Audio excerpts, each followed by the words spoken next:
प्रिय भक्तों, अगर आप भी चाहते हैं कि आप शनि देव की कुदृष्टि से बचे रहें और आपको शनि देव की सिर्फ आशीर्वाद और असीम कृपा ही प्राप्त हो, तो आप इस महामंत्र का जाप अवश्य करें। इस मंत्र के नियमित 108 बार जाप करने से नकारात्मक ऊर्जा और बुरी शक्तियां समाप्त होती हैं। काला जादू, टोना टोटका और तंत्र बाधा, काला जादू, टोना टोटका और तंत्र बाधा का नाश होता है। व्यक्ति का तेज और आत्मविश्वास बढ़ता है और साथ ही शनि देव की कृपा से उसे अथाह धन की प्राप्ति होती है। इसलिए प्यारे भक्तों, आप इस महामंत्र का जाप अवश्य करें। जिस भी भक्त ने आज तक इस महामंत्र का जाप किया है, उसे सिर्फ शनि देव की असीम कृपा ही प्राप्त हुई है। इसलिए प्यारे भक्तों, आप इस महामंत्र का जाप अवश्य करें। यह मंत्र बहुत ही शक्तिशाली और प्रबल मंत्र है। इस मंत्र का प्रभाव तुरंत ही दिखाई देने लगता है और साथ ही आपका जीवन सुखद हो जाएगा। अगर आप शनि देव का आशीर्वाद प्राप्त करना चाहते हैं तो इस वीडियो को लाइक और चैनल को सब्सक्राइब जरूर कर दीजिए और कमेंट बॉक्स में जय शनि महाराज अवश्य लिख दीजिए। तो चलिए भक्तों, मंत्र का जाप करना प्रारंभ करते हैं। ओम ह्रीं सन शनैश्चराय सर्वदोष निवारणाय स्वाहा। ओम ह्रीं सन शनैश्चराय सर्वदोष निवारणाय स्वाहा। ओम ह्रीं सन शनैश्चराय सर्वदोष निवारणाय स्वाहा। ओम ह्रीं सन शनैश्चराय सर्वदोष निवारणाय स्वाहा। ओम ह्रीं सन शनैश्चराय सर्वदोष निवारणाय स्वाहा। ओम ह्रीं सन शनैश्चराय सर्वदोष निवारणाय स्वाहा। ओम ह्रीं सन शनैश्चराय सर्वदोष निवारणाय स्वाहा। ओम ह्रीं सन शनैश्चराय सर्वदोष निवारणाय स्वाहा। ओम ह्रीं सन शनैश्चराय सर्वदोष निवारणाय स्वाहा। ओम ह्रीं सन शनैश्चराय सर्वदोष निवारणाय स्वाहा। ओम ह्रीं सन शनैश्चराय सर्वदोष निवारणाय स्वाहा। ओम ह्रीं सन शनैश्चराय सर्वदोष निवारणाय स्वाहा। ओम ह्रीं सन शनैश्चराय सर्वदोष निवारणाय स्वाहा।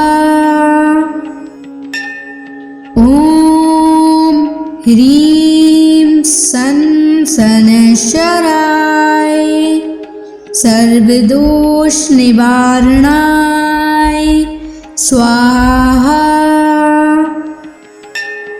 ॐ ह्रीं सन् शनैश्चराय सर्वदोषनिवारणाय स्वाहा।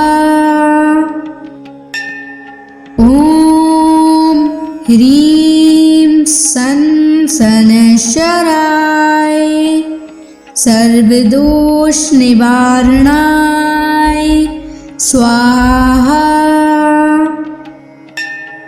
ॐ ह्रीं सन् शनैश्चराय सर्वदोषनिवारणाय स्वाहा।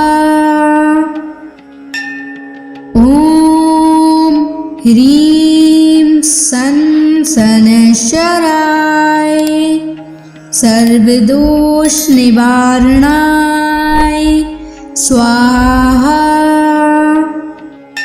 ॐ ह्रीं सन् शनैश्चराय सर्वदोषनिवारणाय स्वाहा। ॐ ह्रीं सन् शनैश्चराय सर्वदोषनिवारणाय स्वाहा। ॐ ह्रीं सन् शनैश्चराय सर्वदोषनिवारणाय स्वाहा। ॐ ह्रीं सन् शनैश्चराय सर्वदोषनिवारणाय स्वाहा। ॐ ह्रीं सन् शनैश्चराय सर्वदोषनिवारणाय स्वाहा। ॐ ह्रीं सन् शनैश्चराय सर्वदोषनिवारणाय स्वाहा। ॐ ह्रीं सन् शनैश्चराय सर्वदोषनिवारणाय स्वाहा। ॐ ह्रीं सन् शनैश्चराय सर्वदोषनिवारणाय स्वाहा। ॐ ह्रीं सन् शनैश्चराय सर्वदोषनिवारणाय स्वाहा। ॐ ह्रीं सन् शनैश्चराय सर्वदोषनिवारणाय स्वाहा। ॐ ह्रीं सन् शनैश्चराय सर्वदोषनिवारणाय स्वाहा। ॐ ह्रीं सन् शनैश्चराय सर्वदोषनिवारणाय स्वाहा। ॐ ह्रीं सन् शनैश्चराय सर्वदोषनिवारणाय स्वाहा। ॐ ह्रीं सन् शनैश्चराय सर्वदोषनिवारणाय स्वाहा। ॐ ह्रीं सन् सनशराय सर्वदोष निवारणाय स्वाहा। ॐ ह्रीं सनशराय सर्वदोष निवारणाय स्वाहा। ॐ ह्रीं सनशराय सर्वदोष निवारणाय स्वाहा। ॐ ह्रीं सनशराय सर्वदोष निवारणाय स्वाहा।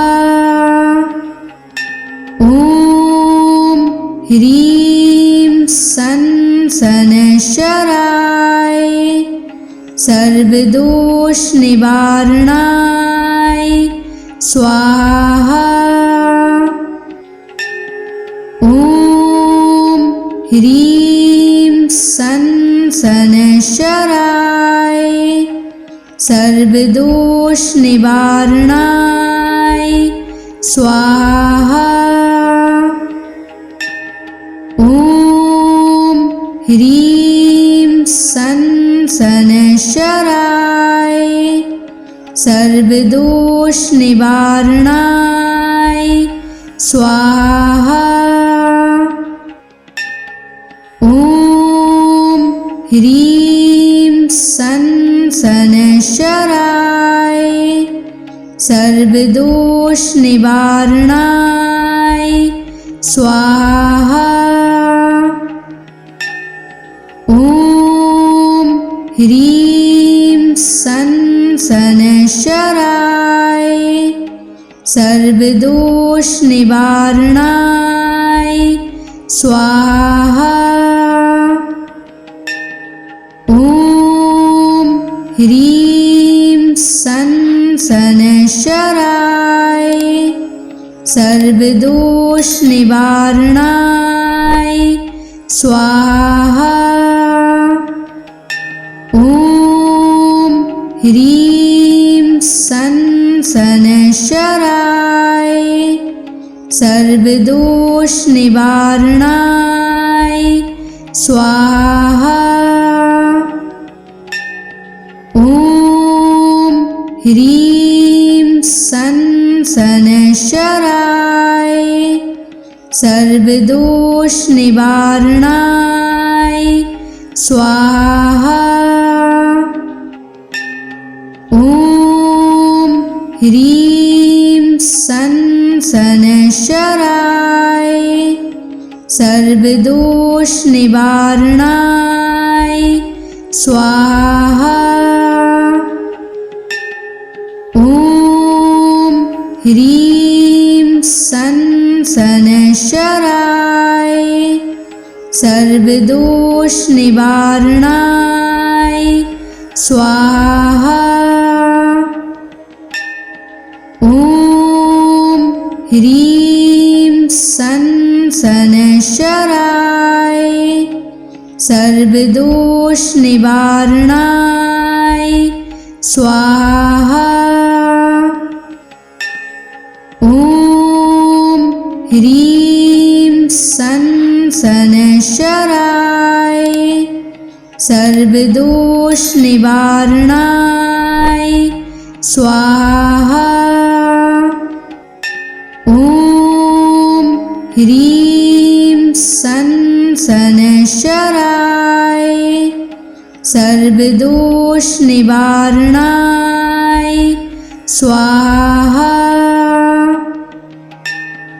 ॐ ह्रीं सनशराय सर्वदोष निवारणाय स्वाहा। ॐ ह्रीं सनशराय सर्वदोष निवारणाय स्वाहा। ह्रीं सन शनैश्चराय सर्वदोष निवारणाय स्वाहा। ॐ ह्रीं सन शनैश्चराय सर्वदोष निवारणाय स्वाहा। ॐ ह्रीं सन शनैश्चराय सर्वदोष निवारणाय स्वाहा। ॐ ह्रीं सन शनैश्चराय सर्वदोष निवारणाय स्वाहा। ॐ ह्रीं सन शनैश्चराय सर्वदोष निवारणाय स्वाहा।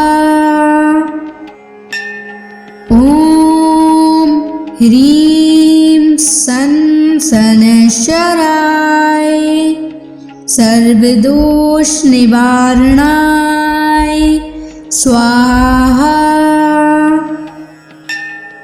ॐ ह्रीं सन शनैश्चराय सर्वदोष निवारणाय स्वाहा।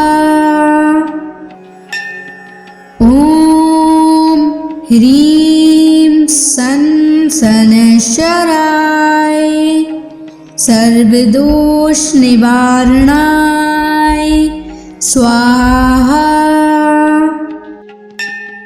ॐ ह्रीं सन शनैश्चराय सर्वदोष निवारणाय स्वाहा।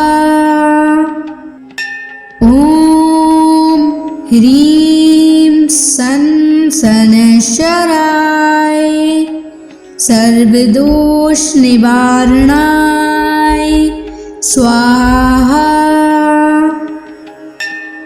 ॐ ह्रीं सन शनैश्चराय सर्वदोष निवारणाय स्वाहा।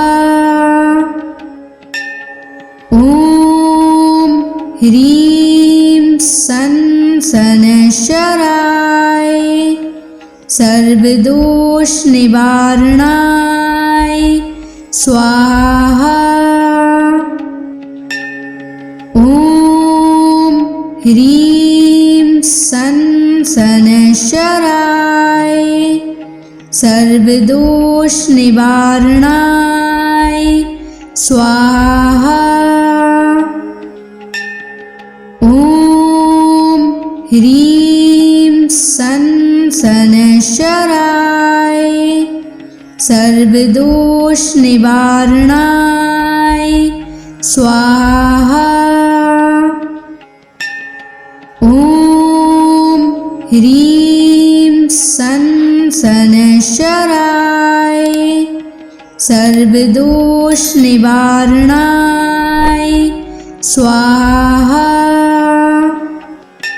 ॐ ह्रीं सन शनैश्चराय सर्वदोष निवारणाय स्वाहा।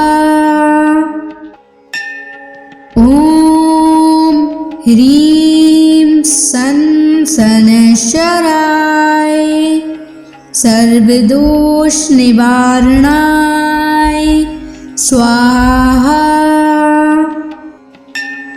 ॐ ह्रीं सन शनैश्चराय सर्वदोष निवारणाय स्वाहा।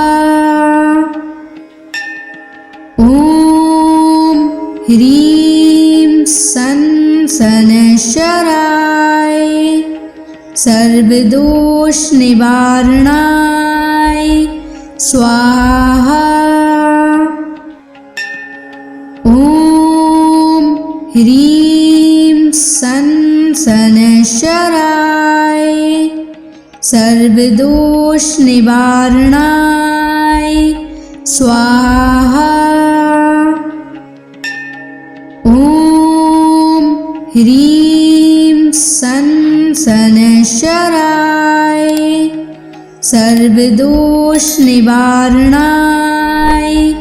स्वाहा। ॐ ह्रीं सन् शनैश्चराय सर्वदोषनिवारणाय स्वाहा। ॐ ह्रीं सन् शनैश्चराय सर्वदोषनिवारणाय स्वाहा। ॐ ह्रीं सन् शनैश्चराय सर्वदोषनिवारणाय स्वाहा। ॐ ह्रीं सन् शनैश्चराय सर्वदोषनिवारणाय स्वाहा। ॐ ह्रीं सन् शनैश्चराय सर्वदोषनिवारणाय स्वाहा। ॐ ह्रीं सन् शनैश्चराय सर्वदोषनिवारणाय स्वाहा। ॐ ह्रीं सन् शनैश्चराय सर्वदोषनिवारणाय स्वाहा। ॐ ह्रीं सन् शनैश्चराय सर्वदोषनिवारणाय स्वाहा। ॐ ह्रीं सन् शनैश्चराय सर्वदोषनिवारणाय स्वाहा। ॐ ह्रीं सन् शनैश्चराय सर्वदोषनिवारणाय स्वाहा। ॐ ह्रीं सन् शनैश्चराय सर्वदोषनिवारणाय स्वाहा। ॐ ह्रीं सन् शनैश्चराय सर्वदोषनिवारणाय स्वाहा। ॐ ह्रीं सन् शनैश्चराय सर्वदोषनिवारणाय स्वाहा।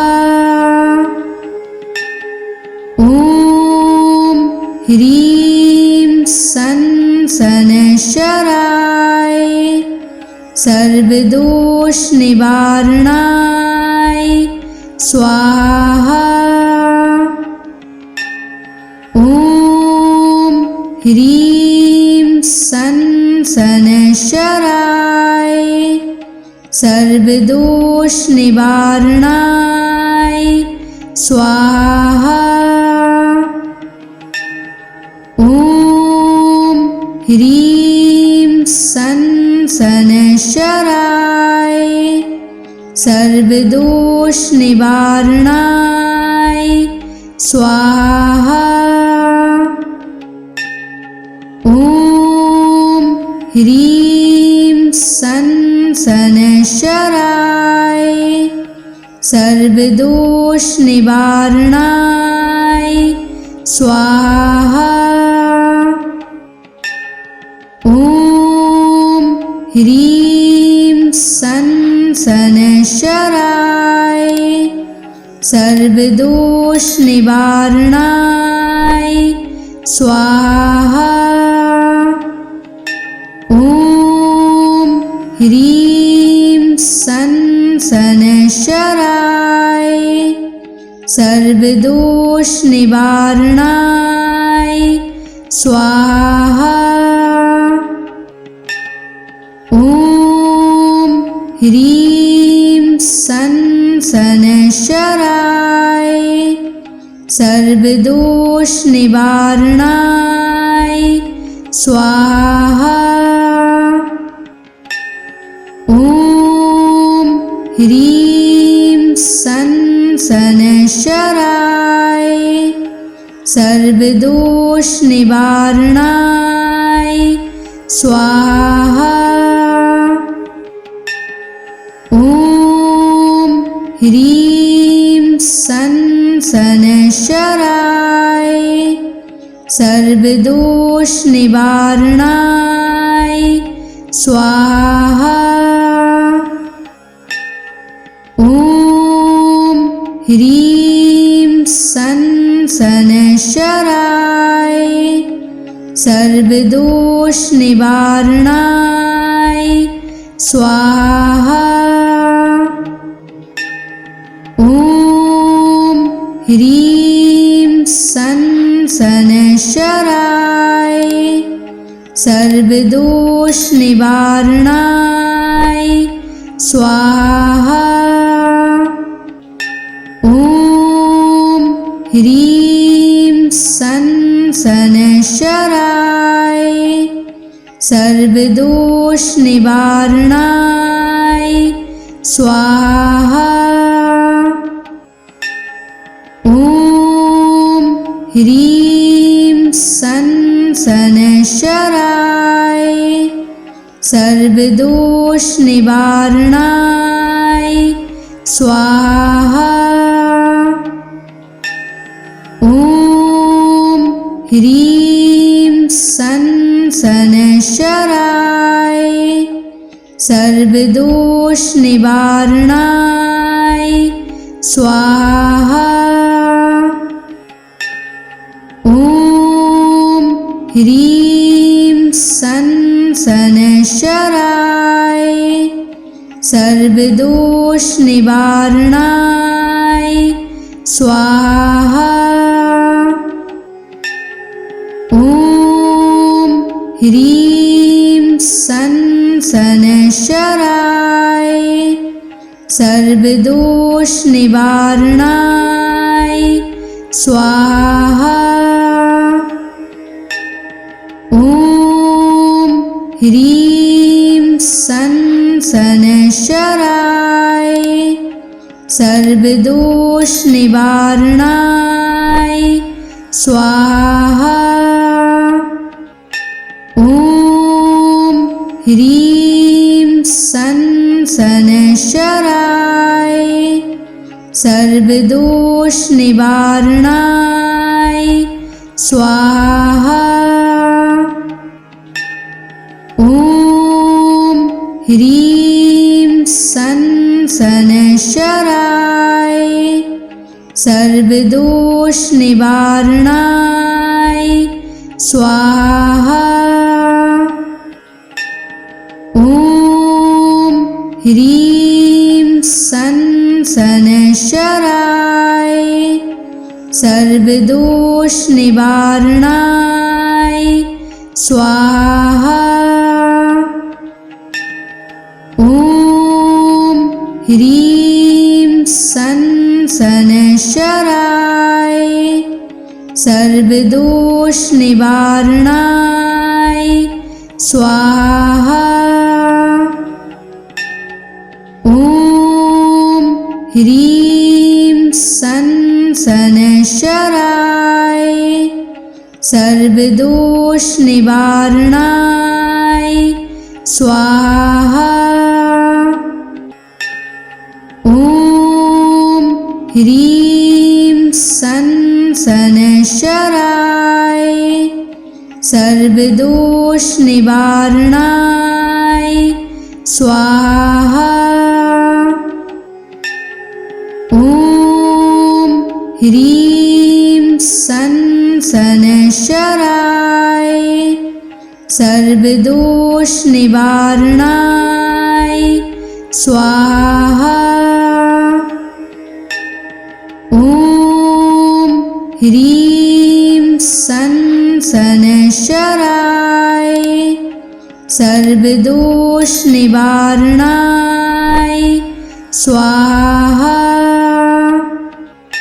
ॐ ह्रीं सन शनैश्चराय सर्वदोष निवारणाय स्वाहा। ॐ ह्रीं सन शनैश्चराय